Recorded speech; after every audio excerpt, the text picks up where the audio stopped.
మిత్రులారా, కీర్తిశేషులు శ్రీ రాజీవ్ గాంధీ గారి విగ్రహ ఆవిష్కరణ కార్యక్రమానికి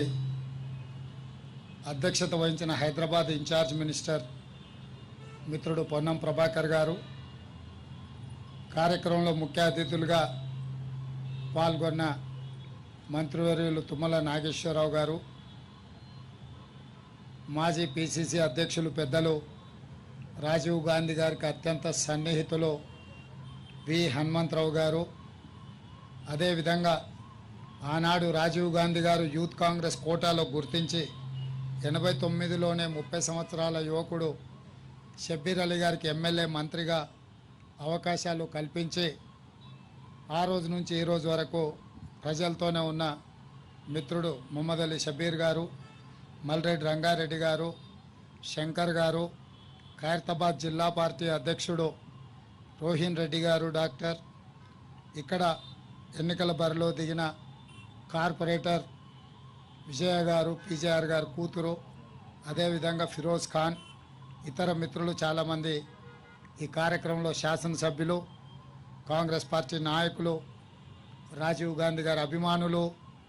అధికారులు అందరూ కూడా పాల్గొన్నారు. మీకు అందరికి కూడా ఈ సందర్భంగా ధన్యవాదాలు. ఈరోజు ఒక పక్కన సచివాలయం, ఇంకొక పక్కన అమరవీరుల స్తూపం,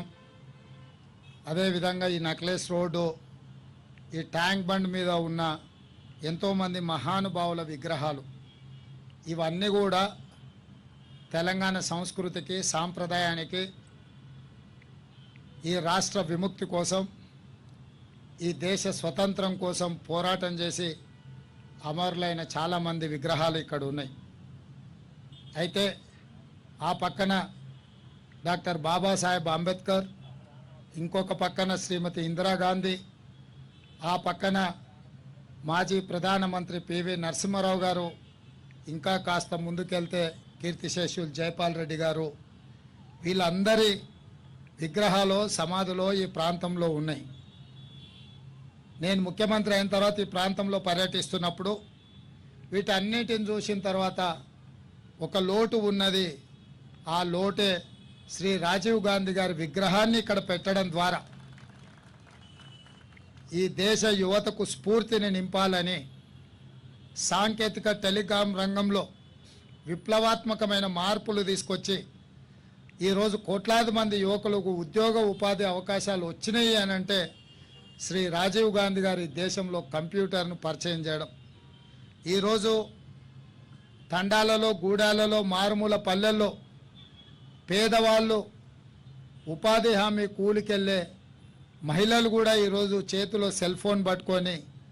ప్రపంచాన్ని తమ గుప్పెట్లో పట్టుకున్నంత గొప్పగా ఈరోజు మాట్లాడుతున్నారు. అంటే ఈ దేశానికి టెలికాం రంగంలో విప్లవాత్మకమైన మార్పులు తీసుకొచ్చి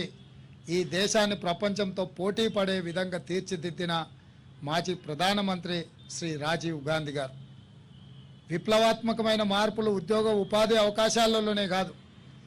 యువతకు ఆదర్శంగా నిలబడే విధంగా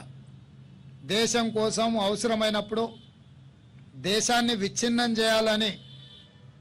అసాంఘిక శక్తుల నుంచి, విదేశీ కుట్రల నుంచి దేశాన్ని కాపాడడంలో ఆఖరి శ్వాస వరకు, చివరి రక్తపు బొట్టు వరకు ఈ దేశ సమగ్రతను కాపాడడంలోనే వారు నిమగ్నమై చివరికి వారు నేల కొరిగినరు. అంటే దేశం కోసం, దేశ భద్రత కోసం, దేశ సమగ్రతను కాపాడడానికి ప్రాణాలు అర్పించైనా సరే దేశాన్ని కాపాడాలని